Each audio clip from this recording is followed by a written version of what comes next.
যারা হজে যায় বিশেষ করে আরাফা থেকে হাঁটা যারা শুরু করে, আমি মাগরিব নামাজ আরাফায় মাগরিবের নামাজ হয় না, মাগরিবের নামাজ সূর্য ডোবার সাথে সাথে আরাফা থেকে আমরা বের হলাম, একেবারে হেঁটে হেঁটে হেঁটে হেঁটে মুজদালিফায় আসলাম। মুজদালিফায় আসার পরে এখানে এসে এশার নামাজ এবং মাগরিব একসাথে আদায় করলাম, বিশ্রাম করলাম মুজদালিফায়। মুজদালিফাতে বিশ্রাম করার পরে ফজরে আজান হলো, ফজরের নামাজ পড়ে আবার হাঁটা শুরু করলাম। হাঁটতে হাঁটতে মিনার পাশ দিয়ে হেঁটে হেঁটে জমারাতে আসলাম। এই সময় বহু হাজি মারা যায়। এই সময় বৃদ্ধ যারা অসুস্থ, হার্টের রোগী, প্রেসারের রোগী যারা এই সময় মারা যায়। কারণ এই সময় গাড়িতে আসার কোনো সিস্টেম নাই, হেঁটেই আসতে হবে, হেঁটেই যেতে হবে। জমারাতে শয়তানরে পাথর মেরে আবার মিনাতে হেঁটে যেতে বহু সময়ের দরকার, প্রচন্ড রোদ আসে। আল্লাহু আকবার। এই সময় বহু হাজি মারা যায়। একটার পর একটা বোতল পানির পর পানি ঢাললাম। বুঝতে পারতেছেন, আরাফাত থেকে হাঁটা শুরু করেছি, একেবারে জমারাতে পাথর মারার পরে হাঁটতে হাঁটতে হাঁটতে হাঁটতে হেরেম পর্যন্ত আমি আসছি। গাড়ি ফাইনের মাঝখানে একবারে হেঁটে পুরা হারামি আসছি। হারামি আইসে তারপর আমি ক্ষান্ত দিন, আমি বললাম না, আজকে শেষ করেই ছাড়বো। হারামি আইসে তাওয়াফ করছি, 7 তাওয়াফ, 7 বার ঘুরছি। হারাম তাওয়াফ করে সাই করছি 7 বার। একসাথে দেখুন আল্লাহু আকবার। সাই করার পরে তারপরে হারামে ঢুকে একেবারে কি মাথা সাইটিয়ে একবারে তারপরে যে হালাল হয়েছে। আমি হিসাব করে হোটেলে ঢুকার পরে গোসল করে যখন হালাল হলাম, পেশাবখানায় যায় দেখি যে এই পর্যন্ত যত কেজি কেজি পানি খেয়েছি, পানি আর নাই, সব একবার ঘামের সাথে বের হয়ে গেছে। আমার ফ্যাটটা তখন 1 ইঞ্চি কমে গেছিল, এখন আর একটু কমছে, মাঝখানে একটু বাড়ছিল, এখন খাওয়ান কমাই দিয়েছি। এটা হালকা পাতলা হয়েছে, একটু চিকন চাকুন হয়েছে আর কি, ভালোই, খারাপ না। বেশি মোটা তাজা হইলে এটা লাড়াছাড়া করাইতো ঝামেলা। তো খুব মনোযোগ দিবেন, এটার নাম হজ। যদি হাইটটা হজ করতে না পারেন তাহলে হজের মজা পাবেন না। এরপরে আবার পরের দিন জমারাতে যেতে হয়। আবার কেউ অথবা মক্কায় না আসে, মিনারায় থাকে, মিনাতেও থাকে অনেকে, মিনাতেও চলে যায়। আপনি মিনাতেও থাকতে পারেন, হারামেও চলে আসতে পারেন। পরের দিন আবার গেলাম জমারাতে শয়তানরে পাথর মারার জন্য। দ্বিতীয় দিন গাড়ি পাইলাম, তৃতীয় দিন আর গাড়ি পাই না। তৃতীয় দিন হাইটে হাইটে হারামে আবার আসছি জমারাত থেকে। হাজার আনুষ্ঠানিকতার শেষ প্রায়। এ সময় অনেক হাজি অসুস্থ হয়ে পড়ে, এর ভিতরে আবার কুরবানি দিতে হয়। বন্ধু খুব মনোযোগ দিবেন। তখনই চিন্তা করলাম, আগে হাজিরা হজ করে আসার পরে হাজি হতো, এখন বহু হাজি হজ করে আসার পরেও এখন সুদের কারবারি ছাড়ে না। তাই তো কই ঘটনা কি রে, এখন তো ডিজিটাল হাজি, সেলফি হাজি, আজরে হাজি, বাজারে হাজি। এইখানে কই ঘটনা কি, হাজি হজ করে আসার পরেও এখনো চরিত্রে চেঞ্জ হয় না। এই সুদ ছাড়ে না, ঘুষ ছাড়ে না, বাদামগিরি ছাড়ে না, অন্যের জমি মাইরে দিচ্ছে ছাড়ে না। কি কথা বল না কেন? অন্যের জমি যে দখল করছে আর সারাসারি নেই, কিন্তু হাজি হজ করে আসছে। কাবা শরীফে ধরে কান্দে, আল্লাহ মাফ করে দাও। শয়তানে হাসে দূরে দাঁড়ায় দাঁড়ায়। শয়তানে যখন জমারাতে যায়, শয়তানে পাথর মারে হাজি, তখন শয়তানে দূরে দাঁড়ায় হাসে, বাপরে বাপ, 1 সিটারে আর 1 সিটারে পাথর মারতে হয়েছে।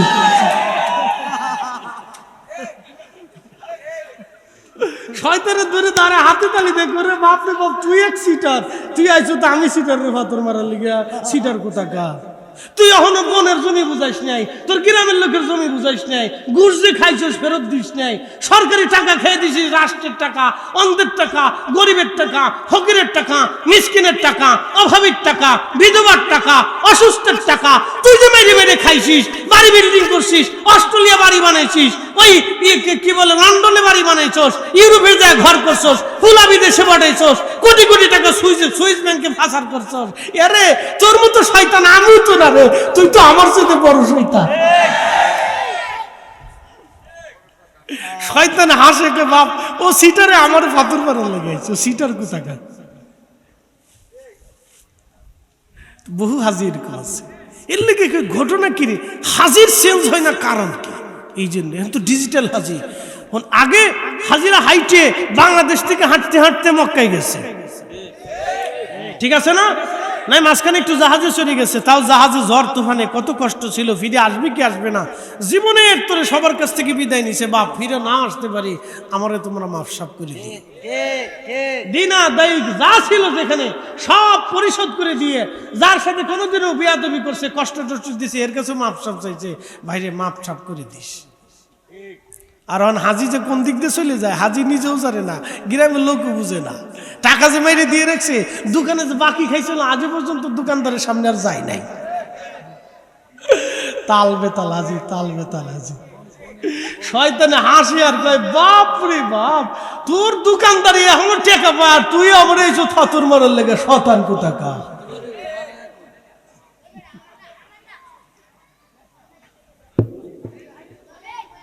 আমি কিন্তু আজ অ্যাঙ্গেল অ্যাঙ্গেলে মেরে দিচ্ছি।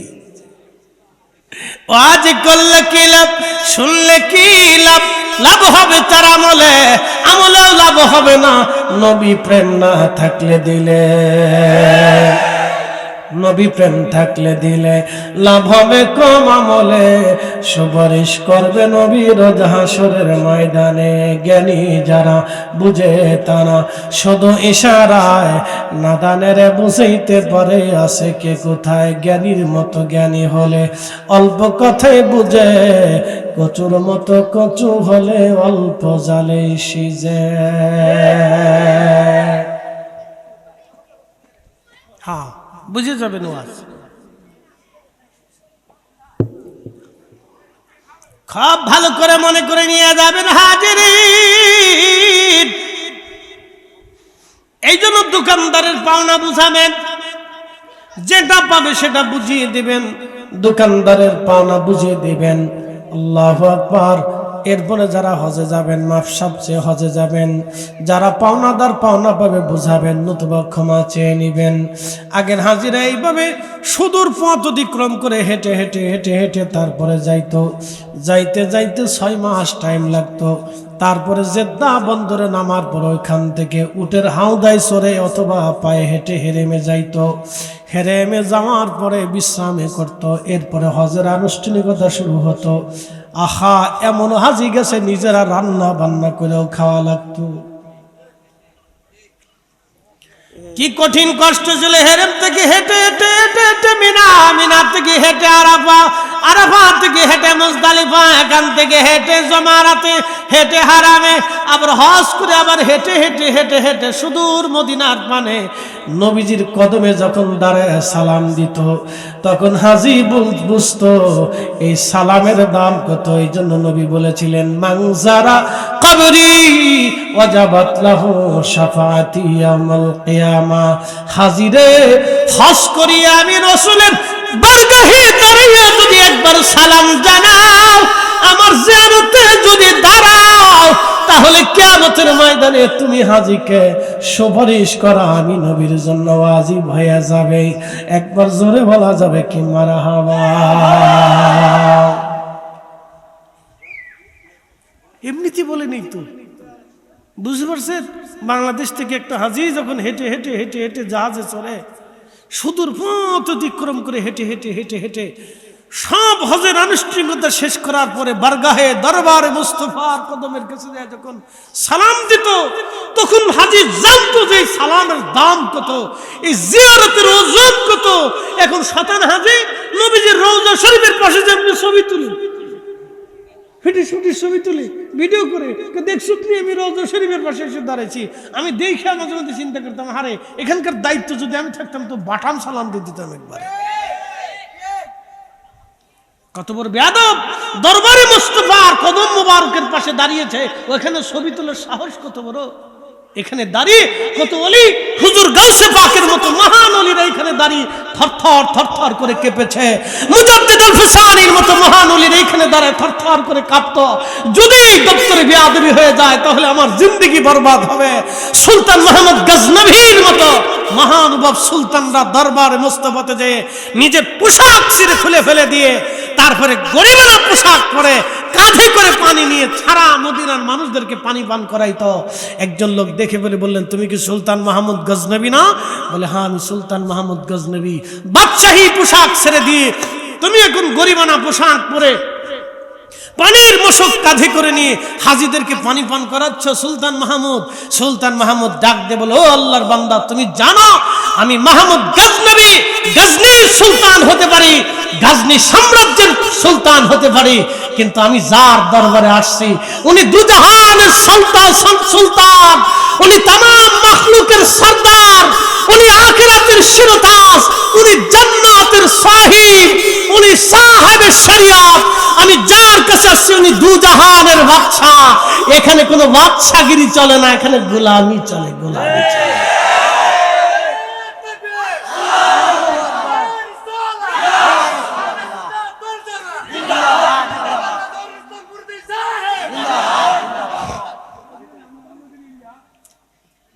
তাদের চেতনা কত মজবুত ছিল ভাবতে পারে। গজনী সাম্রাজ্য বর্তমান আফগানিস্তানের রাজধানীতে ঢোকার আগে, কাবুলে ঢোকার আগে একটা গেট আছে, এটাকে বলে গজনী গেট। এই গজনী বলা হতো Afghanistan, Uzbekistan, Tajikistan, Turkmenistan, Iran, Pakistan, ভারতের বেলুচিস্তান সহ পাকিস্তানের বেলুচিস্তান, ভারতের কাশ্মীর থেকে শুরু করে এক বিরাট অঞ্চলের অধিপতি ছিলেন সুলতান মাহমুদ গজনবী। গজনী সাম্রাজ্যের সুলতান ছিলেন তিনি। 17 বার ভারত আক্রমণ করেছিলেন, একবারও তাকে পরাজিত করতে পারে নাই। কত বড় জেনারেল ছিল হিসাব কষে দেখেছেন? ভাবতে পারবেন তারা কি পরিমাণে সমরবিদ ছিল, কত বড় সাহসী ছিল, আর এশকে রসুল দিয়ে কলিজাটা ভরা ছিল। দরবারে মুস্তফাতে যাওয়ার পরে থরথর করে কাঁপতেন। আর এখন হাজি সেলফি তুলে, সেলফি তুলে, শতান কোথাকার সেলফি তুলে। আমি নিজের চোখে দেখছি হারামে তাওয়াফ করার সময় হাজি জুতা পায়ে দিয়ে তাওয়াফ করতেছে, জুতা পায়ে দিয়ে তাওয়াফ করতেছে। আমি আপনাদেরকে বুঝাই, এখানে হাজি কারা আছেন একটু হাত উঁচা করবেন তো। হাজি যারা ওমরা করছেন তারাও হাত উঁচা করেন, যারা ওমরা করছেন বা মক্কাতে গেছেন যারা। আচ্ছা, এখানে অনেকে আছে, 10-15 জন আছেন। আমি আপনার হাত নামান, আমি আপনাদেরকে বুঝাচ্ছি। মাকাম ইব্রাহিম তো দেখছেন, ইব্রাহিম আলাইহিস সালাম যে পাথরের উপর কদম রাখছিল দেখছেন তো? আচ্ছা বলেন তো, ওই কথমে ওই পাথরের ভিতরে পা মুবারকের ছাপ আছে না? আচ্ছা বলেন, এই ছাপ কি জুতার ছাপ না পায়ের ছাপ? এটা কি ছিল জানেন? এই পাথরের উপরে ইসমাইল ইসলাম এই পাথর এনে দিলেন। এই পাথরের উপরে হযরত সাইয়েদুনা ইব্রাহিম আলাইহিস সালাম দাঁড়াইলেন। অটোমেটিক এই পাথর আস্তে আস্তে লিফটের মতো উঁচা হয়ে যেত। তিনি পাথর গাঁটতেন, এই পাথর ঘুরতে থাকতো আর তিনি পাথর গাঁটতেন। কাবা শরীফ অনেক উঁচু দেখছেন না? তো এই পাথর অটোমেটিক উঁচু হইতো, একেবারে উঁচু হইতো। এটা মুজেজা, এটা লিফট, অটোমেটিক লিফট। এই পাথর ইব্রাহিম আলাইহিস সালামের কদমের দাগ। এখন বলেন, যদি জুতা পায়ে থাকতেন তাহলে জুতার দাগ থাকতো। যেহেতু খালি পায়ে ছিলেন সেহেতু শুধু পায়ের দাগ। এই জন্য হারামে গেলে খালি পায়ে যাওয়া ইব্রাহিম আলাইহিস সালামের সুন্নাত। কথা বল না, ঠিক কিনা? আব্দুল ওহাব নজদি দালাল আলে এগুলি সব নষ্ট করে ফেলছে। হ্যাঁ, এগুলো নষ্ট করে ফেলছে। হাজিদেরকে জুতা পাইতে ঢুকার অনুমতি দিছে কে? যে অনুমতি দিছে। যেখানে সাইয়েদুনা ইব্রাহিম আলাইহিস সালাম খালি পায়ে ছিলেন সেখানে তোমার কলিজায় সাহস কি করে হয় এখানে জুতা পাইতে ঢুকা? শয়তান কোথাকার! শয়তান এখানেও বিজয়ী হয়ে গেছে। আমরা বললে বলবে বেদাতি হুজুর। কি বলবে? বেদাতি হুজুর। আমরা খুব বেদাতি হয়েছি, অসুবিধা নেই। আল্লাহর ঘর রসুলকে তাজিম করে যদি বেদাতি হইতে হয় তো হব, সমস্যা নাই। কথা কর না, ঠিক কিনা? তা আমি বেদাতি, অসুবিধা নেই। কিয়ামতের ময়দানে দেখা হবে কোনটা বেদাতি সেদাতি।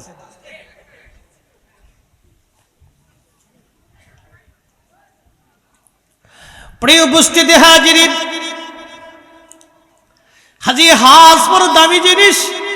প্রিয় উপস্থিতি, এদিকে আমি আর লম্বা বাড়াবো না, হাউজে কাউসারের দিকে ফিরে যায়। আল্লাহ বললেন, ও নবী আমার উম্মতকে জানায় দেন, ফাসাল্লি লিরাব্বিকা ওয়ান্নাহার।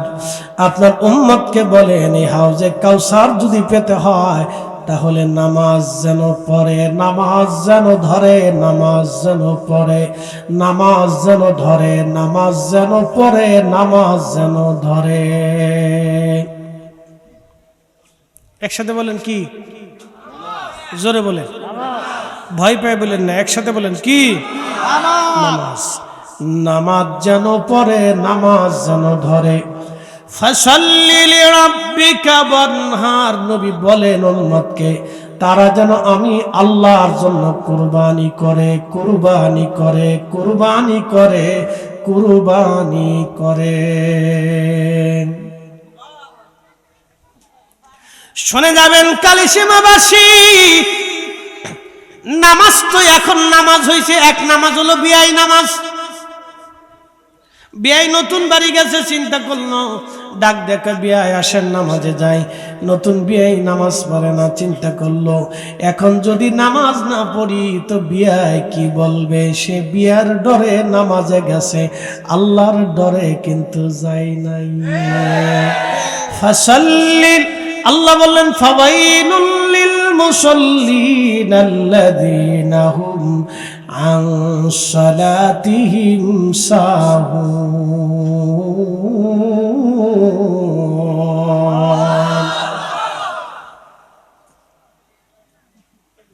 নামাজ হবে আল্লাহর জন্য, আল্লাহর জন্য, আল্লাহর জন্য, আল্লাহর জন্য, আল্লাহর জন্য নামাজ। নামাজ আল্লাহর জন্য হবে। আর এক নামাজ হচ্ছে সামাজিক নামাজ। হুজুর সামাজিক নামাজ কি? সালিশ দরবারে লোকেরা বসছে, ইমাম সাহেব হুজুর বলল আজ জোহরের নামাজ আজান পড়েছে, আসেন নামাজটা পড়ে আসি। এখানে এমন কিছু মানুষ সালিশ দরবার করে যারা পেশাব করে পানি লয় না। এমনও মানুষ আছে যারা পেশাব করে পানি লয় না। তারা চিন্তা করলো পেশাব করছি আর না করছি যা মনে তাই হোক, নামাজে যদি না যায় মানুষে কি বলবে। মানুষের ডরে নামাজে গেছে, এটার নাম সামাজিক নামাজ। ফাওয়াইলুল লিল মুসাল্লিন। কিয়ামতের ময়দানে আল্লাহ ডাক দেবে, হে বান্দা কেন তুমি জাহান্নামে চলে যাও? কিসের জন্য আজকে জাহান্নামে যাও বলো? বলে লাম নাকু মিনাল মুসাল্লিন, আমরা মুসল্লিদের অন্তর্ভুক্ত ছিলাম না। এই জন্য নামাজ যদি আপনাকে পড়তে হয় সুদ ছেড়ে দিতে হবে, ঘুষ ছেড়ে দিতে হবে, মিথ্যা ছেড়ে দিতে হবে, গীবত ছেড়ে দিতে হবে, শাকায়াত ছেড়ে দিতে হবে, অন্যের সম্পদ বুঝিয়ে দিতে হবে, অন্যের হক বুঝিয়ে দিতে হবে, মা বাবার খেদমত করতে হবে, আর প্রতিবেশীর খেদমত করতে হবে, এতিমের হক রক্ষা করতে হবে। আমরা মুসলমান হইছি কিন্তু নবীর আদর্শ আমরা নিতে পারি নাই। আপনি দেখেন এদেশের বহু ঢাকায় বড় বড় রাজধানীতে বড় বড় ব্যবসায়িক কাজে হাই হাই। কয়েকদিন আগে ভোক্তা অধিদপ্তরে দেখলাম একজনের মাথায় সুন্দর টুপি, মুখে অনেক সুন্দর দাড়ি। ভদ্রলোকটা দোকানদারি করে কিন্তু খাবারের ভিতরে রং মিশায়, খাবারের ভিতরে রং মিশায়। খাবারে কি মিশায়? রং। কালো জিরা আছে না, কালো জিরা, কালো জিরের ভিতরে ওই কালা কাপড়ের রং মিশায়। কালা এই কালা না, কিশমিশে কালা, যেটা কাপড়ের রং কালো জিরের ভিতরে মিক্সার করে তারপর কালো জিরের কিসমিস কিসমিস করে কালা বানায়। যে কালো জিরা দেখবেন বেশি কিসমিসে কালা, ওটি নিবেন না, বুঝবেন এটির ভিতরে ভেজাল আছে। যেই কলা বেশি চকচক করে বুঝবেন এটির ভিতরে ভেজাল আছে। যেই ফল বেশি টকটক করে বুঝবেন এটির ভিতরে ভেজাল আছে। পেঁপে ইনজেকশন মেরে এমন ভাবে পাকা, দেখতে টক টক টক টক টক টক করে মনে হয় যে বেহেশত থেকে আইছে।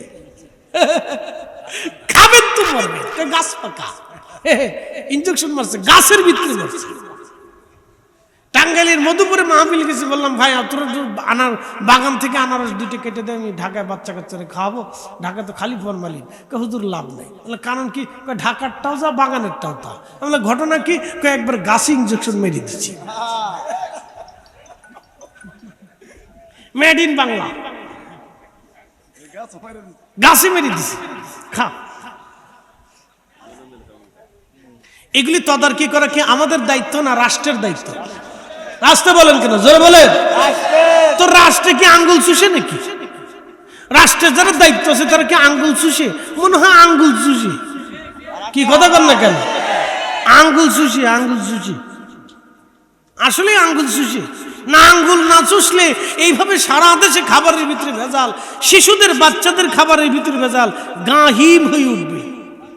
কালকে ভোক্তা অধিদপ্তরে কালকে আমি দেখলাম, ওই মাঝে মধ্যে আমার ফেসবুকে চলে আসে, ওদের সাথে অ্যাড করা ফলোয়ার্স দেওয়া না, চলে আসে ভুরুত করে খোলার সাথে দিকে একটা চলে আসে শিশুদের ওই যে আপনার কি কয় না চিপস না, আর একটা আছে না যে ফ্রুটের মতো জুস, শিশুদের জুস, হাই হাই আমের জুস দেয়, কি দিয়ে বানায় জানেন?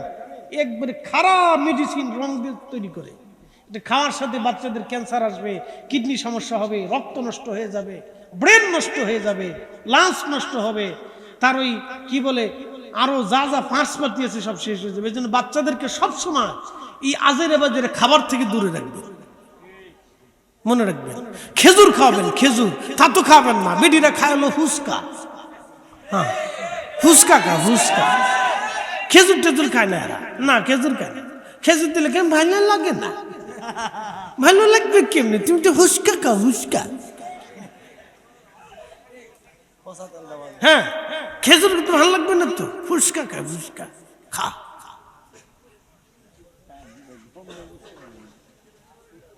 ফুচকা খা, এক পুলার মা বুড়ি হয়ে যায়, বুড়ো হয়ে যায়। আরবের মেয়েদেরকে দেখেন তো, ও সহজে বুড়ো হয় না, টাট টাট টাট কাট করে। কারণ কি জানেন? ওরা জন্ম থেকে খেজুর খায়। আল্লাহ রসুল বলছেন আমার উম্মত তোমরা খেজুর খাও, তোমরা দুধ খাও, কিন্তু আফসোস আমরা দুধ বেশি বিড়ি খাই। আসতে কোনটা জোরে বলে অনুসরণ টানো ভাইলেননি আপনারা, যারা টানেন তারা আজকে থেকে ছাড়বে। কেন ছাড়বো বলে দিয়ে যাই, ইমাম সাহেবের বেতন কত? আপনি কি ইমাম সাহেব? না না, ইমাম সাহেবের বেতন কত? ৬,০০০। আচ্ছা এবার হিসাবে আসি, একটা বিড়ির দাম কত? 10 টাকায় ধরলাম, ভাই বলছেন 15 টাকা, বাদ দিলাম 15, 20, 50, 100 আছে। আমি 10 টাকাই ধরলাম। এক শাসারে জিজ্ঞেস, শাসা বিড়ি কয়টা লাগে? 60টা লাগে। আমাকে খান, যদি খাই আল্লাহ পান তো চেষ্টা করে দেখেন, আর কি করবে? যে বেটা 60টা বিড়ি খাই প্রত্যেক দিন, আমারও আছে মনে হয় না বিড়ি ছাড়বো। তো যাই হোক, একজনে যদি একটা করে বিড়ি খায় তো 10 টাকা, প্রত্যেক দিন কয়টা বিড়ি লাগে? 10টা বিড়ি লাগে। কি ঠিক আছে না? যারা বিড়ি খান তারা একটু লাড়াচাড়া দিয়ে, অসুবিধা নেই। আমি আপনার মন খারাপ করতেছি না, আপনার দুঃখ দিতেছি না, কষ্টও দিতেছি না। যাদের অভ্যাস হয়ে গেছে, আমি তো সুডানোর খাইতে নাই, সুডানো যাইবে না, আস্তে আস্তে ছেড়ে দিতে হইব। হ্যাঁ আমি হিসাবের লেগে দিতেছি, মনে দুঃখ নিয়েন না। প্রত্যেক দিন যদি 10টা করে বিড়ি খায় তাহলে বিড়ির পিছনে গেল কত? 100। তো মাসে গেল কত? 3000। ইমাম সাহেবের বেতন কত? 6000, 5000। আমার ফরিদপুরে এক গ্রামে গেছে, বলে ইমাম সাহেব বেতন কত? কয় হুজুর 2000 টাকা দেয়, তাও 6 মাস বাকি। আমাকে এই গ্রামের সবার বাড়ি আগুন ধরাই দেন, সবার বাড়ি আগুন ধরাই দেন। এরা মানুষ না ডাকায় না রোহিঙ্গা, কেমনে কইতা? 2000 টাকা মাসে ইমাম সাহেবের বেতন, তাও 6 মাস বাকি। কয় হুজুর 6 মাস পর্যন্ত দেয় না। আমি শোনার পরে গা হিম হয়ে উঠলাম, বললাম সর্বনাশ, আপনার গ্রামের সব মানুষ জালিম। হ্যাঁ একজন ইমাম সাহেবের বেতন আপনাদের সবার ঘর থেকে আসে না, মাত্র 100 টাকা দিলেন, 200 টাকা দিলেন। তো একজনের বিড়ির পিছনে খরচ হলো মাসে 3000 টাকা, ইমাম সাহেবের বেতন 6000 টাকা। ওই লোকেরা যদি আপনি বলেন ভাই ইমাম সাহেবের বেতন বাবদ মাসে 200 টাকা দেন, সে দেবে না। কি কথা কর না? কেন? ক্যাশিয়ারের জান শেষ হয়ে যায়, ভাই দিবেন না? কই দিব না। ক্যাশিয়ারের জান শেষ হয়ে যায়, সারা গ্রাম করে আইটেও টাকা পায় না ইমাম সাহেবের জন্য। আবার নামাজ পড়ে চিন্তা করছেন বেহেশত চলে যাবো, হাসতে হাসতে 80টা হুর নিয়ে সংসার করবো। শয়তানে হাসে, কয় বাপ তুই ইমামের বেতন দিস নি সিটার, আবার বেহেশতে যায় হুর তালাশ করো, শয়তান কোথাকার।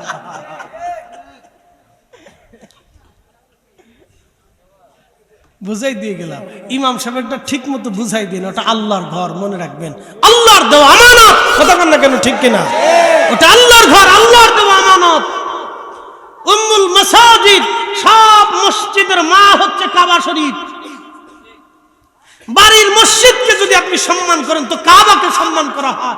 বাড়ির মসজিদ যদি পরিষ্কার করেন তো কাবা পরিষ্কার করা হয়। বাড়ির মসজিদ যদি ঝাড়ু দেন তো কাবা ঝাড়ু দেওয়া হয়। বাড়ির মসজিদে যদি 1 টাকা দেন তো কাবাকে 1 টাকা দেওয়া হয়। একসাথে বলবেন না মারহাবা?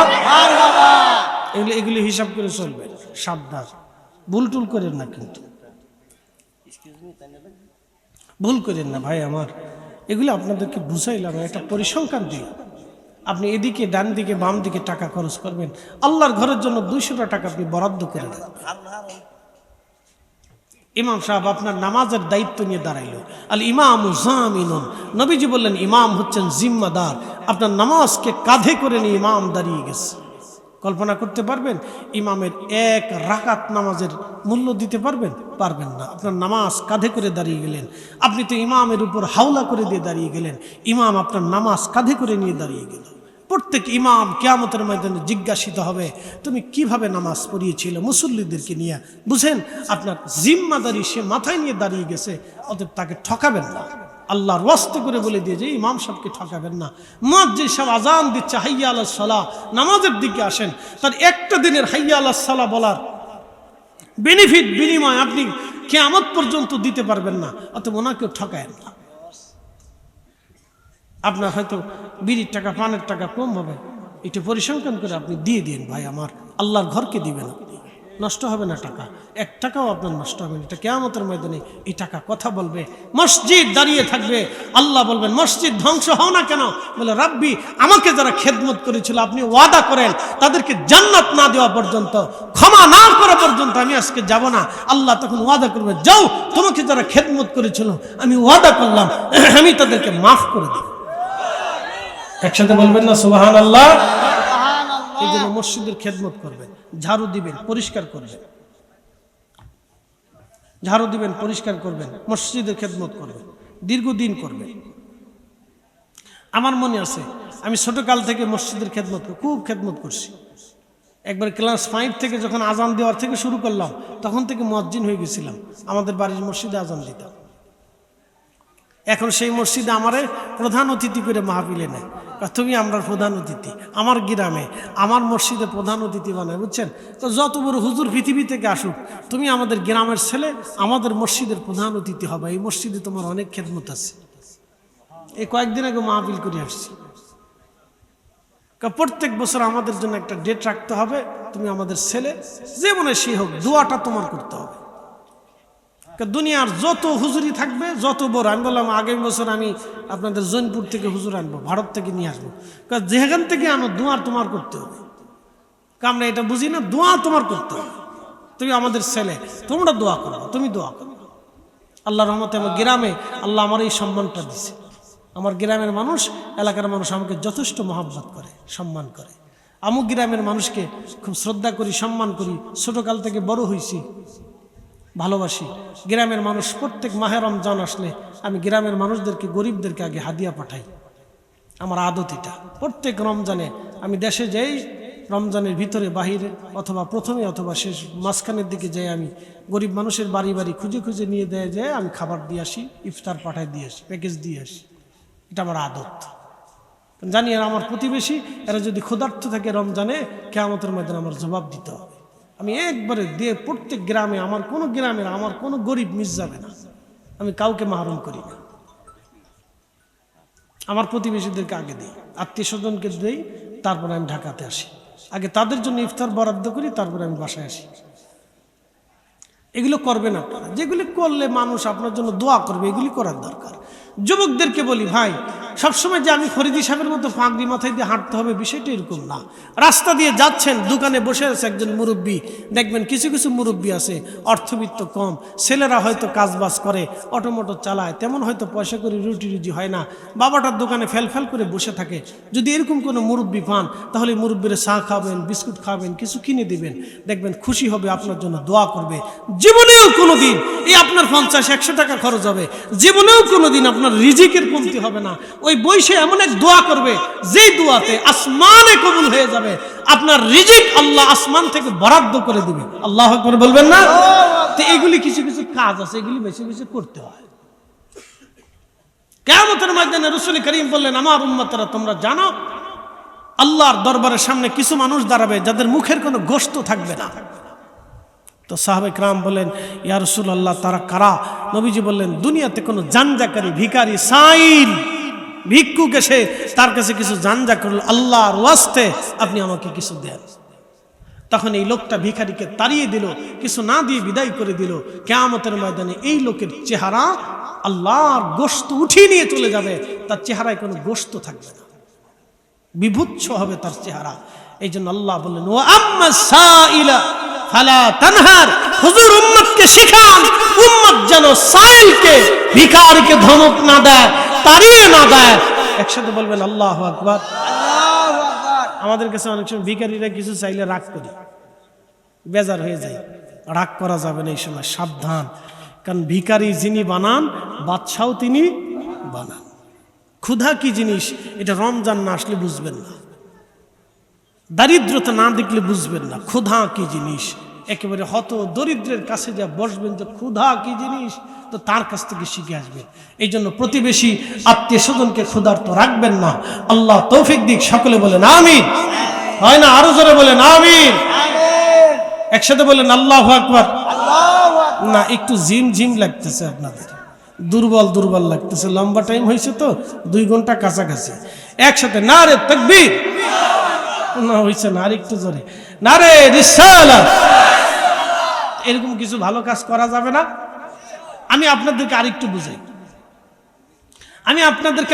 বুঝাই, আমি রাস্তা দিয়ে হেঁটে যাচ্ছি চান্দুরাতে ধরেন, তেমন সময় এক বৃদ্ধ মুরব্বী মা এসে আমার কাছে কিছু বলল, হুজুর বাবা আমি খুব ক্ষুধার্ত, সারাদিন না খেয়েছিলাম, আমাকে কিছু খাবারের টাকা দিয়ে যান, না হলে আমাকে কিছু খাওয়া ধরেন।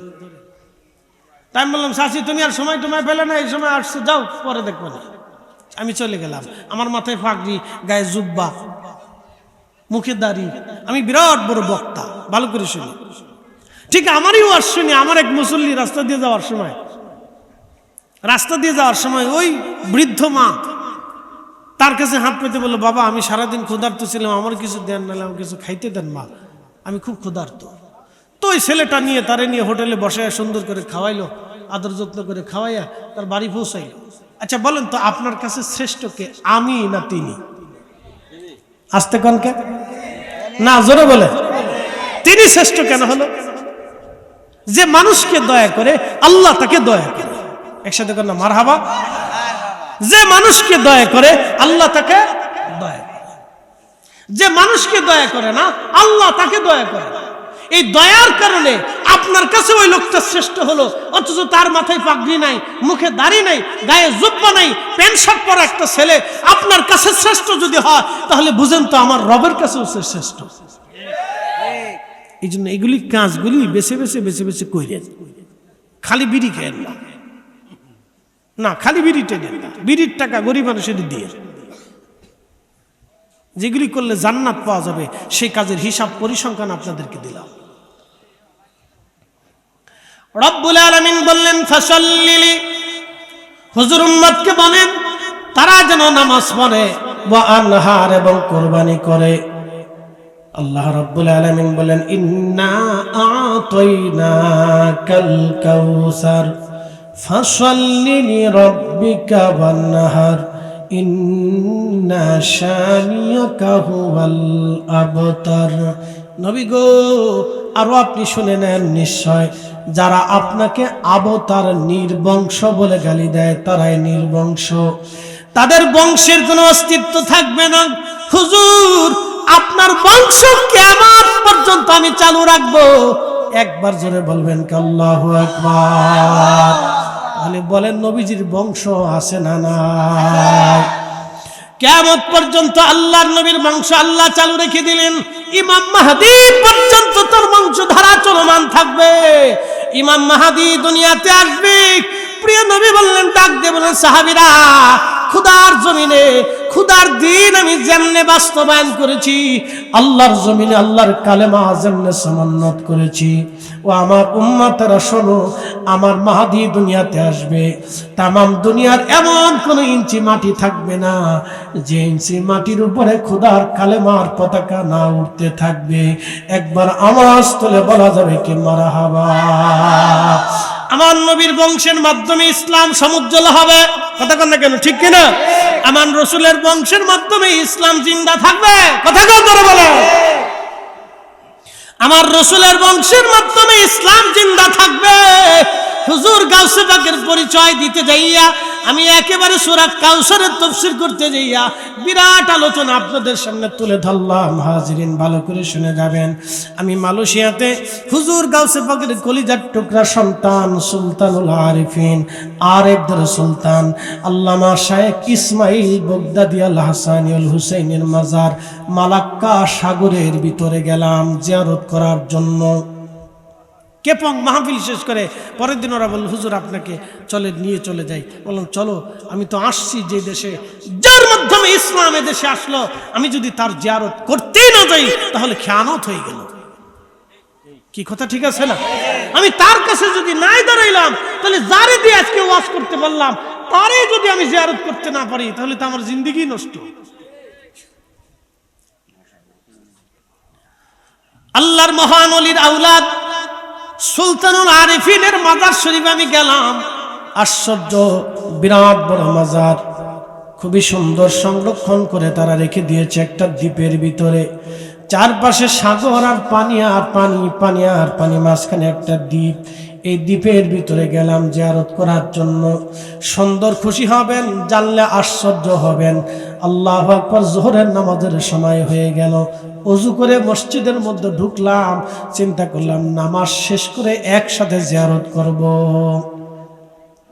আজানের সময় ঘনিয়ে গেল, নামাজ পড়তে ওযু করে ভিতরে আমরা সবাই ঢুকলাম। যাওয়ার পরে দেখি মুয়াজ্জিন সাহেব মাইকটা হাতে নিয়ে দুরূদ শরীফ পড়তেছে। দুরূদ পড়ে তারা আজানের আগে 10-15 মিনিট ধরে দুরূদ পড়ে। শুধু বেদাতের ফতোয়া বাংলাদেশে ধাক্কা ধাক্কি, শুধু বাংলাদেশে গুতাগুতি।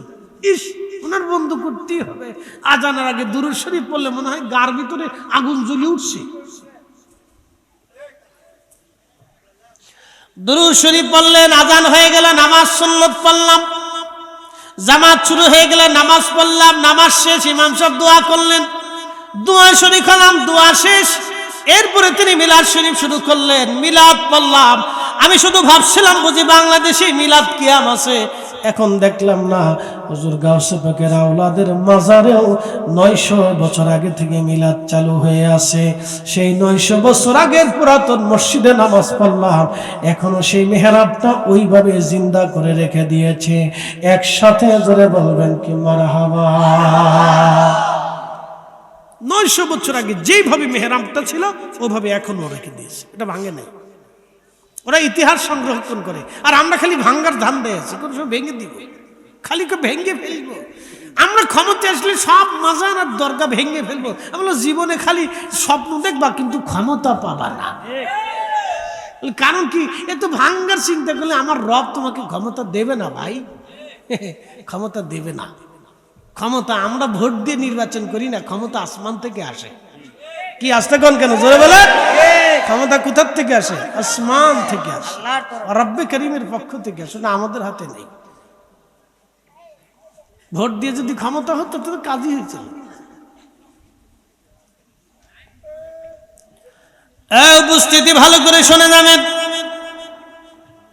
ভালো করে বুঝে যাবেন উপস্থিতি।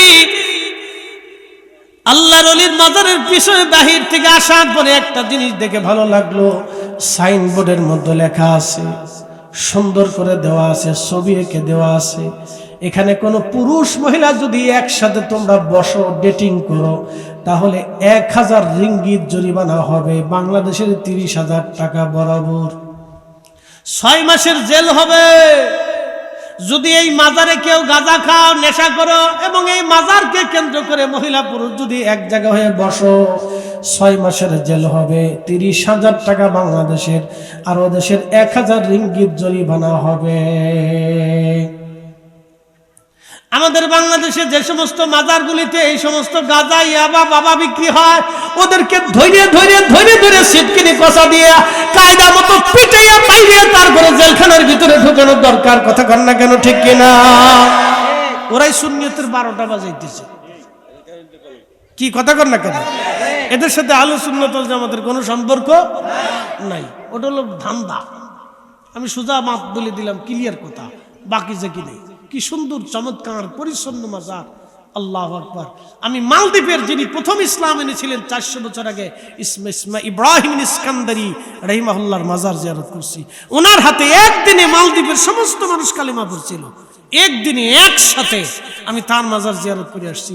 সুন্দর করে টাইলস দিয়ে একবার ঘরের ছাদের মতো এত চমৎকার করে নির্মাণ করে রাখছে, দেখলে কলিজা শীতল হয়ে আসে। কত সুন্দর! 400 বছর আগের সেই মাজার জিয়ারত করে আসছি, একবার পরিষ্কার পরিচ্ছন্ন। বুঝতে পারছেন? এই জন্য আউলিয়া کرام কিয়ামত পর্যন্ত ওলিদের দরগা চলবে। কথা বলেন ঠিক না ঠিক? মানুষ আল্লাহর ওলিদের চেহারা দেখে কালেমা পড়ে নাই। সেই দুর্ভিদ্য দিনে এই ধরনের কোনো পরিবেশ ছিল না, সেমিনার ছিল না, ইউটিউব ছিল না, ফেসবুক ছিল না, লেখনী ছিল না, পত্রপত্রিকা ছিল না, বই ছিল না, এত আধুনিকতা ছিল না। সেই দিনে আল্লাহর ওলিরা কিভাবে দিনের দাওয়াত পৌঁছাইলেন। খাজা বাবা আজমিরি কি ওয়াজ করেছিলেন যে 90 লক্ষ মানুষ কালেমা পড়ল। আপনি আশ্চর্য হবেন যে কোনো সভা নাই, সেমিনার নাই, মুসলমান নাই, মাদ্রাসা নাই, মসজিদ নাই। সেই দিনে তিনি কি ওয়াজ করেছিলেন, তার জমানের ফয়জুদ কেমন ছিল, তার আদর্শ কেমন ছিল যে আজও হিন্দুরা তার জন্য কাঁদে। কি কথা কন না কেন? আজও হিন্দুরা তার জন্য, তাহলে তার কি আদর্শ ছিল যে আজও হিন্দুরা তার জন্য কাঁদে, আজও হিন্দুরা তার মাজারের সামনে যে দাঁড়িয়ে থাকে। সেই আদর্শ থেকে আমরা বহু দূরে চলে গিয়েছি। সেই বিদ্যা থেকে আমরা মুসলমান বহু দূরে চলে গিয়েছি। যে বিদ্যার বদলতে খাজা বাবা আজমিরি 90 লক্ষ মানুষকে কালেমার দিশা দিয়েছিলেন, আমরা সেখান থেকে দূরে চলে গেছি। দুঃখের বিষয়, আজকে বক্তা ওয়াজের মঞ্চ পেয়ে হাজার হাজার মানুষ সামনে নিয়ে বলে খাজা বাবা গাঁজা খাবা। খাজা বাবা আবার কে? ওকে জিজ্ঞেস করার দরকার, ভাই খাজা বাবা না আসলে তোমার মুসলমানিটা হইতো কিনা, খাতনাটা হইতো কিনা, তুমি হিসাব করে দেখো। এই যে উগ্রবাদ এইভাবে মুসলমানদেরকে তিলে তিলে ধ্বংস করে দিচ্ছে। ইয়ামানের যুদ্ধ লাগলো 2 গ্রুপে। যুদ্ধ থামাবে কে? সৌদি আরব নিল এক পক্ষ, ইরান নিল আর এক পক্ষ। যুদ্ধ আজও পর্যন্ত লেগে আছে, কেউ থামায় না, শুধু উস্কানি দেয়। সুদানের যুদ্ধ লাগলো 2 গ্রুপে, সেনাবাহিনীর 2টা গ্রুপে যুদ্ধ লাগলো। যুদ্ধ না থামিয়ে আরব আমিরাত উস্কানি দিয়ে দিল। বাস, যুদ্ধ চলতেছে, নিরীহ মানুষগুলি মরতেছে, ওরা নিজেরাও জানে না আমরা কি জন্য মরে যাচ্ছি। কি আফসোস! আল্লাহ কোরআনে বলেন, মান কাতালা নাফসান বিগাইরি নাফসিন আও ফাসাদিন ফিল আরদি ফাকান্নামা কাতালান নাস জামিআ। হে আমার বান্দারা, তোমরা শুনে রাখো, কোন মানুষকে যদি নিরাপরাধ একজন মানুষকে তুমি হত্যা করো, সে ফাসাদ সৃষ্টি করে নাই। কোন মানুষকে সে হত্যা করে নাই, বিনা কারণে তুমি তাকে হত্যা করলা। সে হিন্দু হতে পারে, বৌদ্ধ হতে পারে, শিখ হতে পারে, মাজুসি হতে পারে, খ্রিস্টান হতে পারে, উপজাতি হতে পারে, সাধারণ হতে পারে, অসাধারণ হতে পারে, ভিখারি হতে পারে, বুবা হতে পারে, পাগল হতে পারে, আধা পাগল হতে পারে, শিক্ষিত হতে পারে, কালো হতে পারে, সাদা হতে পারে, সুন্দর হতে পারে, অসুন্দর হতে পারে, লম্বা হতে পারে, বেটে হতে পারে। সে যে কোনো মানুষকে তুমি যদি হত্যা করো, কাতালান নাস জামিআ, তাম দুনিয়ার মানুষকে মেরে ফেললে যে অপরাধ হবে, একজন নিরাপরাধ মানুষকে মেরে ফেললে সেই অপরাধ হবে। আপনি ভাবেন ইসলাম কত সুন্দর ছিল, দিন কত সুন্দর ছিল, রাসূল করিমের দরওয়াজা এই জাতির জন্য কতটা নিরাপদ ছিল, আউলিয়া کرامদের বারগাহা হিন্দু বৌদ্ধ খ্রিস্টানদের জন্য উন্মুক্ত ছিল। কথা বলেন ঠিক না বেঠিক? আজকে আমরা সেটাকে দূষিত করে ফেলে দিয়েছি, আমরা দূষিত করে ফেলে দিয়েছি। আজকে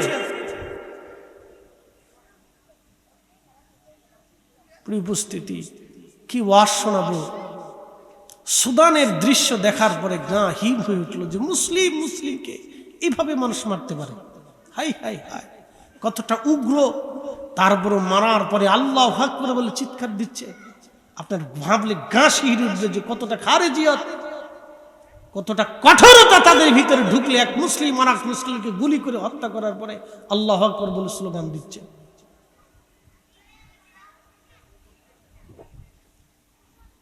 এই জন্য আমরা আউলিয়া کرامদের দেওয়া ইসলাম এদেশে চাই। কথা বলেন ঠিক না বেঠে? হাত উঁচু করে বলেন ঠিক না বেঠে? আউলিয়া کرامদের দেওয়া সেই চাই।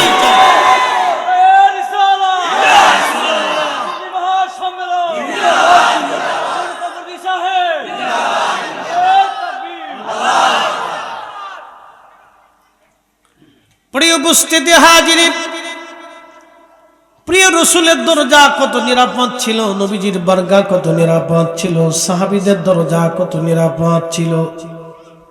পৃথিবীর যেই প্রান্তেই কোনো অলি গিয়েছেন, সব ধর্মের মানুষ আশ্রয় নেওয়ার জন্য সেই অলির দরজাতে তারা ধন্না দিয়েছেন।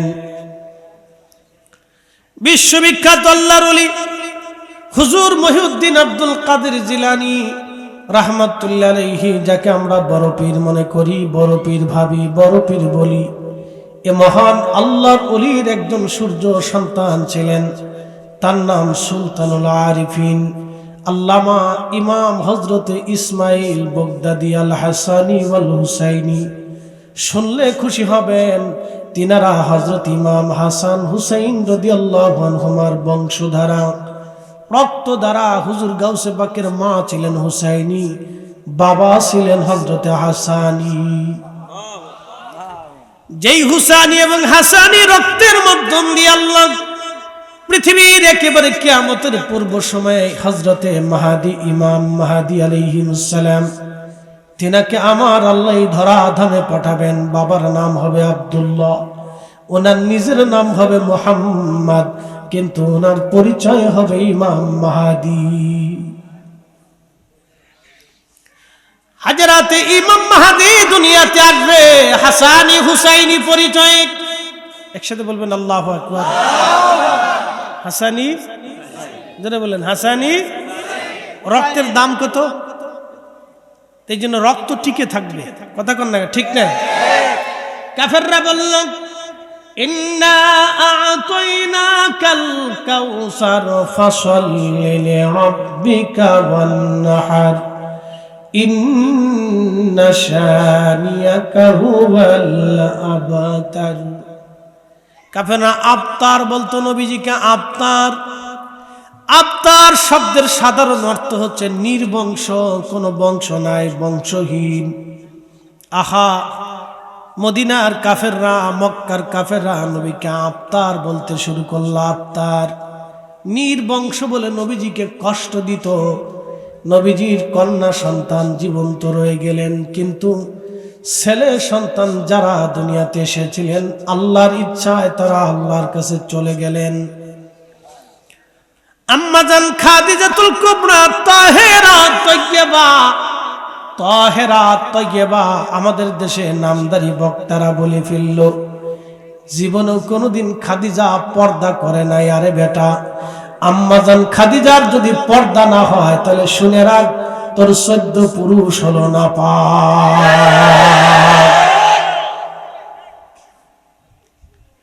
প্রিয় নবী বললেন তাহেরা তয়্যিবা, তাহেরা তয়্যিবা, তাহেরা তয়্যিবা, তাহেরা তয়্যিবা, পবিত্র পবিত্র পবিত্র। একটা নারী কতটুকু পর্দা করলে জাহিলিয়াতের জামানাতে প্রিয় নবী তার উপাধি দিলেন তাহেরা তয়্যিবা। নবীজির পবিত্র জবান থেকে খুশি হয়ে আমার রবের ইচ্ছায় নবী ঘোষণা দিলেন তাহেরা তয়্যিবা। কতটুকু জাহিলিয়াতের জামানাতে একজন নারী পর্দা করলে নবীজি তাকে বলেন তাহেরা তয়্যিবা, তাহেরা তয়্যিবা।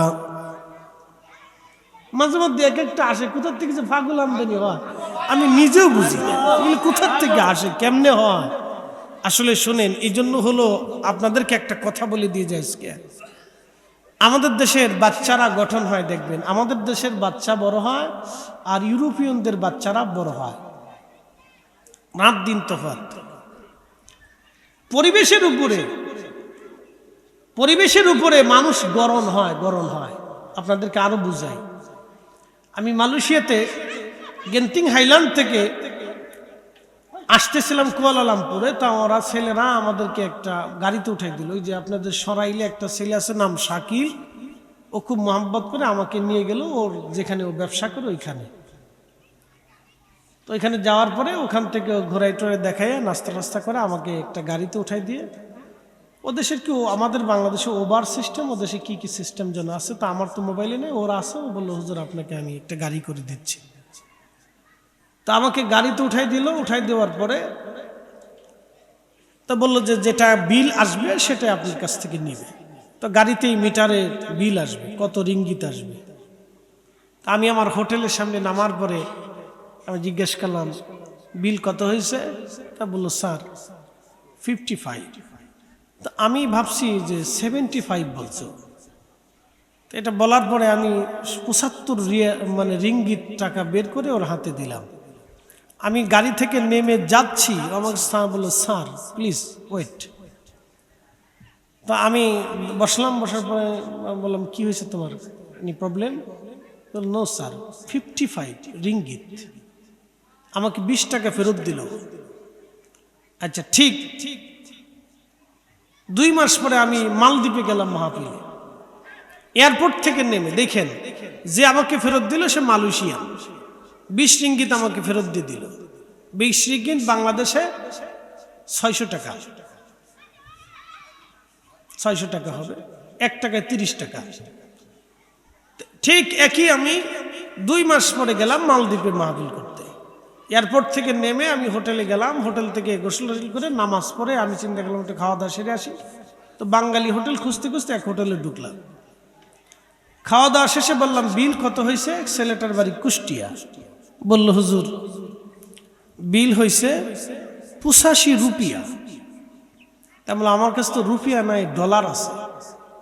তো তুমি ডলার নাও। তা বলতেছে হুজুর ডলার তো নেই না, রুপিয়া হলে ভালো হতো। বললাম আমরা ডলার আছে, তুমি এটা নিও। আমি আজকে আসছি, এসে তোমাদের হোটেলে ঢুকছি। তো ডলার দিব। আমি বললাম 100 ডলারে কত দিতে হবে, কত রুপিয়া পাবো বলো? তো বলতেছে 1800 রুপিয়া পাবে। তা বললাম আমি জানি 2000 রুপিয়া পাবো, তুমি 200 টাকা কম বললাম। 200 টাকা মানে বাংলাদেশে অনেকগুলি টাকা, ওদের 1 টাকা আর আমাদের 6 টাকা।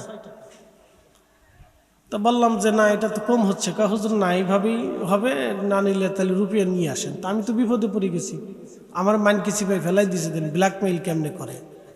বাঙালি খুব চালাক না। দেখেন আমি একই সিচুয়েশন।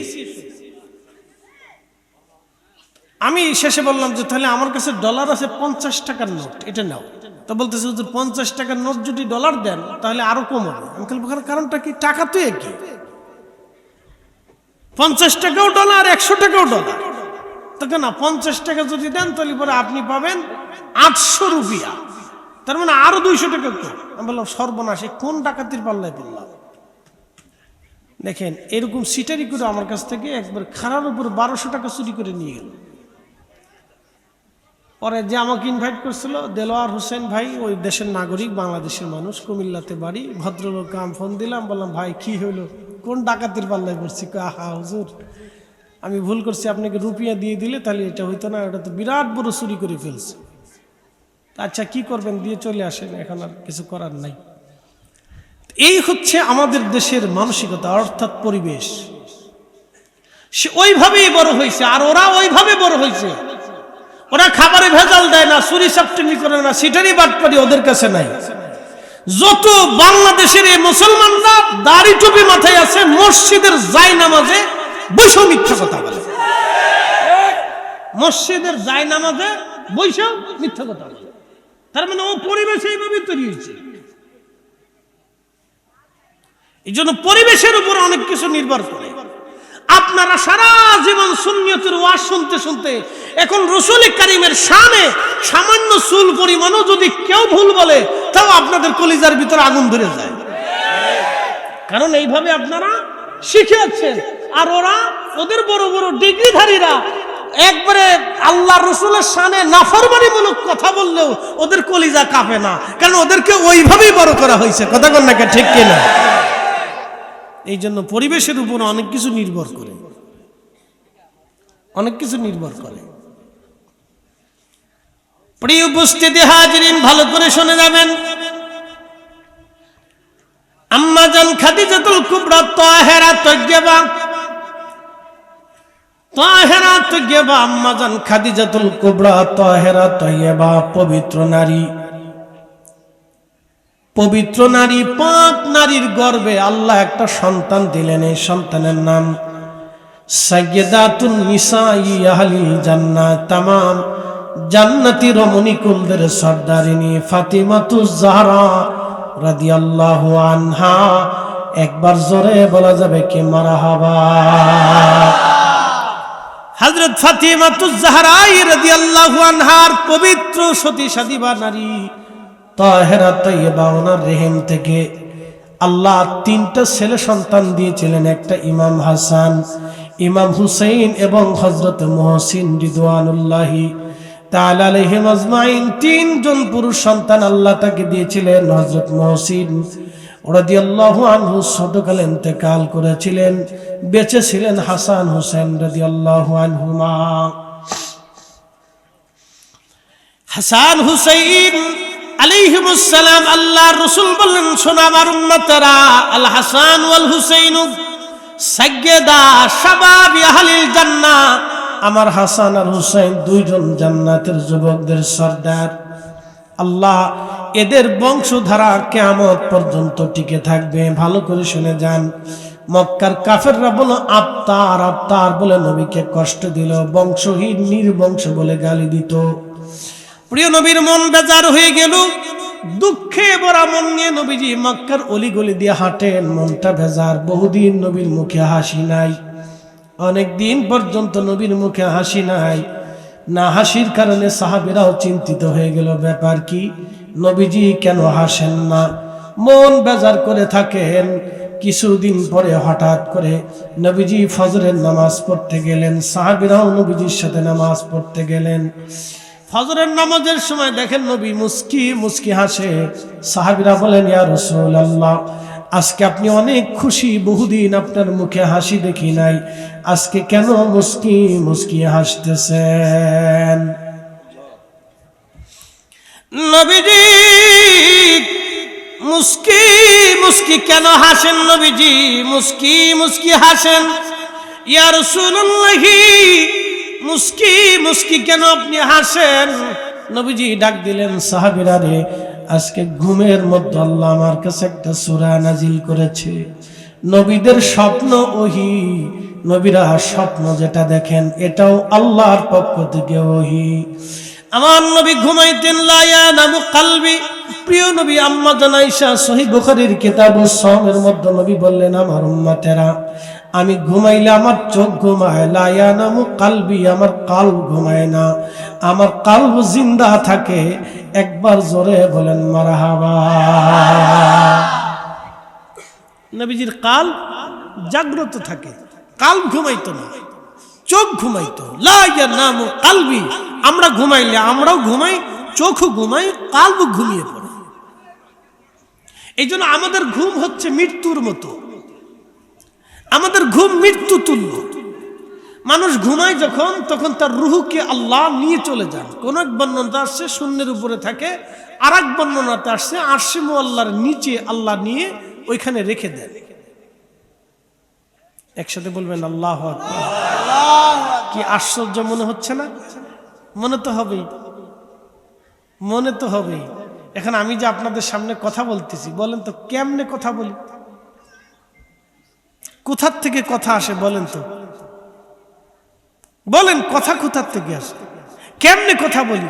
আপনি তো কথা বলেন, তো বুবা তো কথা বলতে পারে না। আপনি যে কথা বলেন তো কেমনে বলেন? কথা কোথার থেকে আসে বলেন?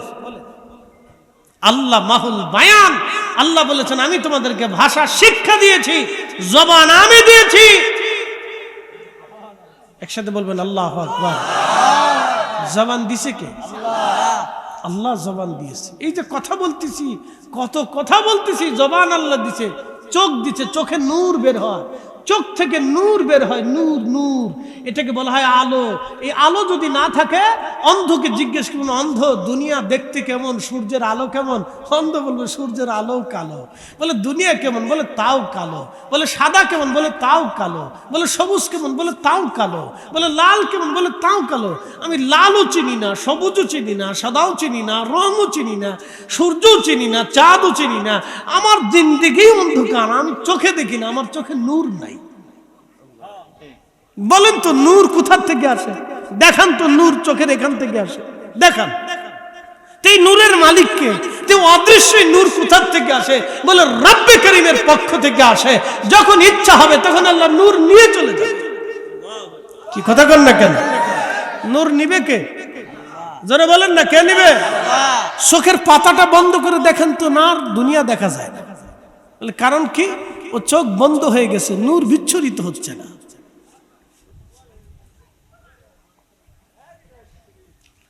প্রিয় উপস্থিতি হাজিরিন, ভালো করে বুঝে যাবেন, আল্লাহর মেহবুবের কালবের ভিতরে স্বপ্নের মাধ্যমে আল্লাহ ওহী করলেন। সাহাবীরা রে, আজকে রাত্রিবেলা ঘুমিয়েছিলাম, আল্লাহ আমাকে সুসংবাদ দিয়েছেন, ওহী করেছেন। ঘুমের মধ্যে আল্লাহ আমাকে স্বপ্ন দেখিয়েছেন। فلما بلغ معه السعي قال يا بني إني أرى في المنام أني أذبحك। নবী ইব্রাহিম আলাইহিস সালাম ইসমাইল যখন পরিণত বয়সে উপনীত হলেন, তখনই আল্লাহ ইব্রাহিমকে স্বপ্ন দেখাইলেন, ইব্রাহিম তুমি তোমার সন্তান কোরবানি করো। ইব্রাহিম এসে ইসমাইলকে ডাক দিয়ে বলেন, বেটারে আমি স্বপ্ন দেখেছি, ইন্নি আরা ফিল মানাম, আমি ঘুমের ঘরে স্বপ্ন দেখেছি, আন্নি আযবাহুক, আমি তোমাকে জবাই দিচ্ছি। জোরে কর না, আরো জোরে বলেন না, একসাথে বলেন। আপনার বাপে যদি আইসে বলে যে বেটারে আমি স্বপ্ন দেখছি তোর জবাই দিতেছি, তো ফুলা কবে আব্বা চিন্তা ভাবনা করো না, আপনার সিট খালি আছে, আমি তোমার নিয়ে যেতেছি। কি কথা ঠিক আছে না? কারণ আপনার স্বপ্ন আর ইব্রাহিম আলাইহিস সালামের স্বপ্ন এক না। আল্লাহর নবী বলেন, আমার উম্মত মান রাআনি ফিল মানাম, মান রাআনি ফিল মানামি ফাকাদ রাআল হক, রাওয়াহুল বুখারী। আমার উম্মত স্বপ্নে যদি আমাকে দেখো তাহলে বাস্তবেই আমাকেই দেখছো। আমি নবী নিজে আসি, নিজে আসি, নিজে আসি। আমি নবী নিজে আসি, ছবি আসি না। আমি নবী নিজে আসি। স্বপ্নে যদি দেখো তাহলে বাস্তবেই দেখছো। এর অর্থ হলো কিয়ামত পর্যন্ত উম্মত নবীকে স্বপ্ন দেখবে। তার মানে আমার নবী এখনো আছে, আগামীতেও থাকবে। কথা কি বুঝাইতে পারছি? এত বেশি দলিল লাগে না, যে বুঝে অল্পতেই বুঝে, আর যে বুঝে না ও মাকালের ফল। মাকাল ফল দেখছেন নি আপনারা? এখনকার বাচ্চারা মাকাল ফল নামই তো জানে না। মাকাল ফল দেখবে কেন? জঙ্গলের ভিতরে একটা ফল পাওয়া যায়, দেখতে আপেলের মতো দেখা যায়, দেখতে খুব সুন্দর দেখা যাইতো। মাকাল ফল আমাদের জঙ্গলে হইতো। আমাদের বাড়িটা 9-5 বিঘা সম্পত্তির উপর আমাদের একটা বাড়ি। এখানে একটা জঙ্গল ছিল, আম বাগান, জাম বাগান, কাঁঠাল বাগান, এটা সহ আমাদের একটা বাড়ি ছিল। এর ভিতর বিরাট বড় জঙ্গল, বিরাট বড় জঙ্গল। এই জঙ্গলের আম, জাম, কলা, কাঁঠাল পেরে পেরে ছোটকালে খাইতাম। তো মাকালের ফলও ছিল, দেখতে খুব সুন্দর দেখা যেত। ছোটকালে একদিন মাকাল ছিঁড়ে নিয়ে এসে মারা গেল, মা দারুণ ফল তো, খাবো। মা কালি হাসে। জীবনে মাকাল দেখিনি তো, এটা ছিঁড়ে নিয়ে চলে আসছি, দেখতে লাল টক টক টক টক করতেছে। মা দারুণ ফল তো, মা এটা খাবো। তো মা খালি হাসি। আমি হাসো কেন? ভাঙ এটা। তো ভাঙার পরে দেখি সর্বনাশ, বিড়ালের পায়খানার মতো। লা হাওলা ওয়ালা কুওয়াতা ইল্লা বিল্লাহ। এটা কি? বাবা এটার নাম হচ্ছে মাকাল ফল। মাকালের ফল দেখতে ভালো, উপরে লাল নীল, ভিতরে কালো। ওরে সারা জীবন এমনি গেল দয়াল, সারা জীবন এমনি গেল, খাইতে আমরা পারলাম না। যার ভিতরে নাই রসুলের প্রেম, তার সাথে ভাব রাখো না।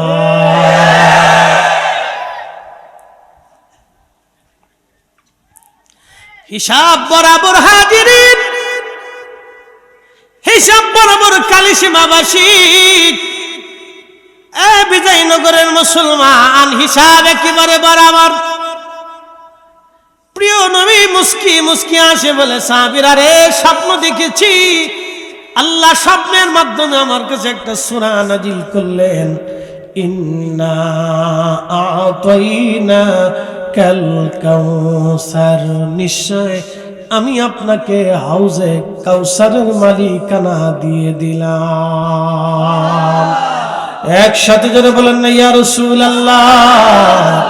এই জন্য কাজী নজরুল লিখে ফেললেন, আল্লাহকে যে পাইতে চায় হযরতকে ভালোবেসে, আল্লাহকে যে পাইতে চায় হযরতকে ভালোবেসে, আরশ কুরসি লৌহ কলম না চাহিতেই পেয়েছে সে।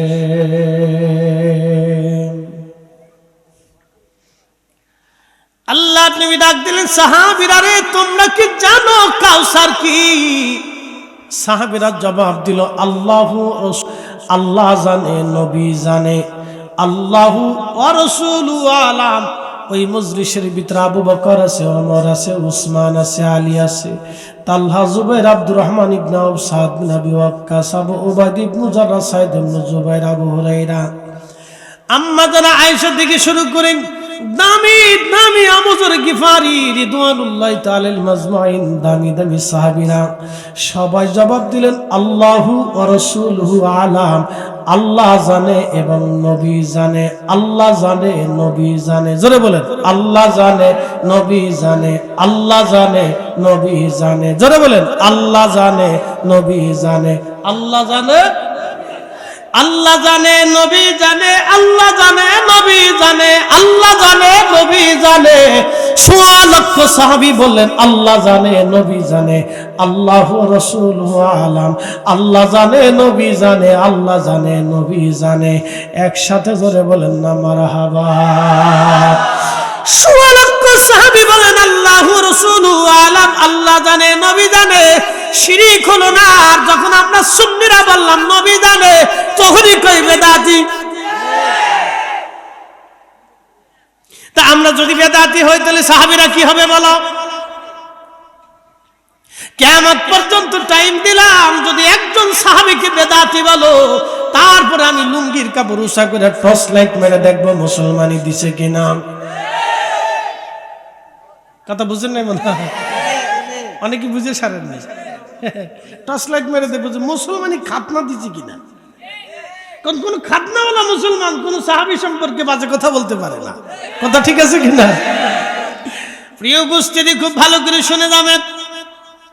আল্লাহু রাসূলুহু আলাম, আল্লাহ জানে, নবী জানে, আল্লাহ জানে, হয় না? আরো জোরে বলেন, আল্লাহ জানে, নবী জানে, আল্লাহু ওয়া রাসূলুহু আলাম, আল্লাহ জানে, নবী জানে। একেবারে হিসাব সহজ করে দিলাম। ১৬ লক্ষ সাহাবী বলেন, আল্লাহু ওয়া রাসূলুহু আলাম, আল্লাহ জানে, নবী জানে। আমরাও আহলুস সুন্নাহ ওয়াল জামাতের আকীদা, আল্লাহু ওয়া রাসূলুহু আলাম, আল্লাহ জানে, নবী জানে। কথা কোন ঠিক কি না? তাহলে আমরা বেদাতি নাকি বলেন? এরা জামনে তাই গুগা বলুগা, ওটা আমরা কিছু যায় আসে টাসে, ওগুলো বাইন্ডের ভিতরে ধরা যাবে না। ওটা মগজ থেকে দূরে রাখবে। এগুলি ছাতা মগজ থেকে দূরে রাখবে। আমার কেউ কিছু কইলে আমি এগুলো মগজের ভিতরে দেখবো দূর, এক কথা দূর, যে যেটা বলতেছে বলতে থাকো। ও ছাতা মাথার ভিতরে লিয়ে ফেরা লিয়ে কোনো লাভ নাই। হ্যাঁ, তার বলার দরকার বলে ফেলছে, আমার শোনার দরকার আমি শুনে ফেলছি। কেমন অবধি না, মৃত্যুর শেষ নিঃশ্বাস পর্যন্ত আহলুস সুন্নাত ওয়াল জামাতের পথে থাকাটাই হচ্ছে সফলতা, ঠিক কিনা? এছাড়া জীবনে কোনো সফলতা, আপনার ১০০০ কোটি টাকা হলো সফলতা, আপনি অনেক বড় প্রেসিডেন্ট হলেও সফলতা, আপনি অনেক জ্ঞানী হলেও সফলতা, আপনি অনেক বড় আলেম হলেও সফলতা নেই যদি আপনার আকাইদে আহলে সুন্নাতুল জামাত পর্যন্ত, শেষ নিঃশ্বাস পর্যন্ত দায়ী কায়েম যদি থাকতে না পারেন, তাহলে আপনার জীবনের কোনো সফলতা নেই, সফলতা নেই, সফলতা নেই। হিসাব সহজ। আল্লাহর নবী বলে দিলেন সাহাবীরা, তোমরা কি জানো হাউজে কাউসার কি? সাহাবীরা বলেন আল্লাহ ওয়া রাসূলুহু আলাম, আল্লাহ জানে, নবী জানে। নবীজি জবাব দিলেন, সাহাবীরা রে, হাউজে কাউসার জান্নাতের একটা নদী। এই নদী জান্নাতের নিচ দিয়ে প্রবাহিত হবে, জান্নাতের একটা নদী। জানোনি এই নদীর পানিটা দেখতে কেমন হবে? দুধের চাইতেও সাদা হবে, বরফ থেকেও ঠান্ডা হবে। জানোনি এই নদীর পানি মিশক আম্বরের চাইতেও ঘেরান হবে, মধুর থেকেও মিষ্টি হবে। দারুণ এই নদীর নিচ দিয়ে জমররত জহরত মণিমুক্তা দিয়ে তলদেশটা গঠন হবে। নদীর দুইটা পার স্বর্ণ দিয়ে সুন্দর করে বানানো হবে। নদীর দুই ধারে পান পাত্র থাকবে। সাহাবীরা রে, এই পান পাত্র তো জমররত জহরত মণিমুক্তা দিয়ে হীরার টুকরা দিয়ে গঠিত হবে, চিকমিক করবে, সুন্দর, যে চোখ কোনোদিন দেখে নাই, হৃদয় কোনোদিন অনুভব করে নাই, কোনো জিহ্বাও কখনো এই পানির স্বাদ আস্বাদন করে নাই। সাহাবীরা, আমি মেরাজে গিয়েছিলাম, আমার আল্লাহ আমাকে হাউজে কাউসারের পানিকে দেখাইলেন আমার উম্মতের জন্য। আমি নবী নিজে হাত দিয়ে পানিটা লাড়াচাড়া করে দেখে এসেছি। আমার উম্মতের কিয়ামতের ময়দানে জান্নাতে হাউজে কাউসারের পানি কেমন হবে, আমি নবী নিজে হাত দিয়ে লড়াইয়া লড়াইয়া দেখে আসছি। একবার চিৎকার মেরে জোরে বলেন আল্লাহু আকবার। শ্রেষ্ঠ নবী দিলাম রে তরিয়ে নিতে রোজ হাসরে, শ্রেষ্ঠ নবী দিলাম রে তরিয়ে নিতে রোজ হাসরে। পথ না ভুলি তাই তো দিলে, পথ না ভুলি তাই তো দিলে, পাক কোরআনের বাণী খোদা তোমার মেহেরবানি। সুন্দর ফুল সুন্দর ফল মিঠা নদীর পানি, খোদা তোমার মেহের হয় না, খোদা তোমার মেহেরবানি। কষ্ট হচ্ছে? বুঝা যায় তো? বুঝে যান, মন খারাপ করবেন না। মন খারাপ করার কিছু নাই প্রিয় ভাইরে। হাউজে কাউসারের সামনে আপনাকে কিয়ামতের ময়দানে যেতে হবে। আর যদি যেতেই হয় তো রসুলকে খুশি করে যেতে হবে, বিকল্প কোনো রাস্তা নাই, নো নেভার, কখনোই নাই। দিনটা বড় কঠিন হবে, বড় ভয়াবহ হবে সেই দিন। আল্লাহর নবী বলেন সাহাবীরা রে, সেই নহর সেই নদীর পারে এমন কিছু কিছু পাখি বসে থাকবে, এমন কিছু কিছু পাখি বসে থাকবে। পাখিগুলি দেখতে এত সুন্দর আর তার গোশত এতই চমৎকার হবে। সাহাবীরা রে, ওই পাখি যারা খাবে, গোশত যারা খাবে, তাদেরকে আল্লাহ পাখির মতো সুন্দর সুন্দর বানিয়ে দেবে, জৌলুস আসবে, যৌবন বাড়বে। একসাথে কোন আল্লাহু আকবার। বাংলাদেশের চড়ুই পাখি ভেঙে চড়ে বলা যাবে না, তাহলে কবি রাজি হয়ে যাবে, আমি এদিকে আর যাব না।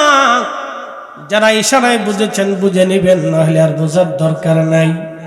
শুনে যাবেন ভাইজান, বাংলাদেশের চড়ুই পাখিটাও খুবই বরকতময় পাখি। বন্ধু আমার, আল্লাহ রাব্বুল আলামিনের রাসূল বললেন সাহাবীরা রে, পাখিগুলি থাকবে। নবীজি হযরত ওমর বললেন ইয়া রাসূলুল্লাহ, পাখির গোশত কি আমরা খেতে পারবো? বলে হ্যাঁ ওমর, তুমিও খেতে পারবে। একসাথে কন্যা মারহাবা।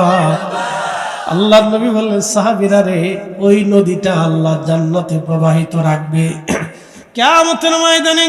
ওই নদীটা আল্লাহ কিয়ামতের ময়দানে প্রবাহিত করবে। আল্লাহ ওই নদীর মালিকানা আল্লাহ আমাকে দিয়ে দিচ্ছেন। কিয়ামতের ময়দানে আমি আমার উম্মতকে এক পেয়ালা হাউজে কাউসারের পানি যদি পান করাইতে পারি, জান্নাতে যাওয়ার আগ পর্যন্ত পানির তৃষ্ণা আমার উম্মতের কলিজায় আর লাগবে না। সেটার নাম হাউজে কাউসার। একবার জোরে বলা যাবে কি মারহাবা? আল্লাহুম্মা সাল্লি আলা। একটু চা খান যান,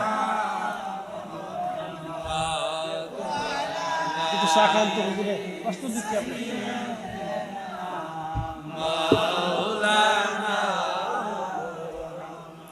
আল্লাহুম্মা সাল্লি আলা সাইয়্যিদিনা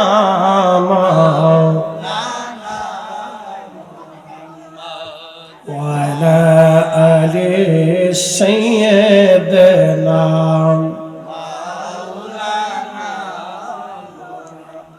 চার রঙের মশলা দিয়া যে কইরাছে তোর গঠন, চার রঙের মশলা দিয়া।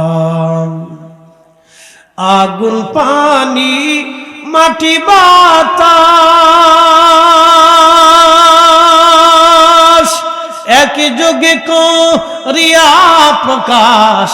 আগুন পানি মাটি বাতাস একই যোগে করিয়া প্রকাশ। ওরে দেখিলি না তুই কইরা তালাশ, ওরে দেখিলি না তুই কইরা তালাশ। কোন জায়গা সে মহাজন, চার রঙের মশলা দিয়া যে কইরাছে তোর গঠন, চার রঙের মশলা দিয়া। এখন প্রশ্ন, ওই হাউজে কাউসারের পানি পান করার প্রয়োজন আছে না নাই? ইচ্ছা আছে না নাই? যদি ইচ্ছা নাও থাকে, কিয়ামতের ময়দানে সূর্য থাকবে মাথা বরাবর, 1.5 থেকে 2 মাইল উপরে। বর্তমান সূর্যটার উত্তপ্ততা 200 কোটি ডিগ্রি সেলসিয়াস, কিন্তু কিয়ামতের ময়দানে সূর্যটা থাকবে মাথা বরাবর। 70 গুণ বেশি প্রখরতা নিয়ে সূর্য আপনাকে উত্তাপ আলো ছড়িয়ে দেবে। ভাইজান, আপনাদেরকে আর একটু বোঝাই, এখানে যারা মক্কা মদিনাতে থেকেছেন, মধ্যপ্রাচ্যে যারা থেকেছেন, আপনারা জানেন মধ্যপ্রাচ্যের একটা বাতাস, এটাকে বলা হয় লু হাওয়া। লু হাওয়া, এই লু হাওয়াটা হলো হাওয়াটা শুধু বাতাস, শুধু বাতাস নেটে শুষ্ক বাতাস।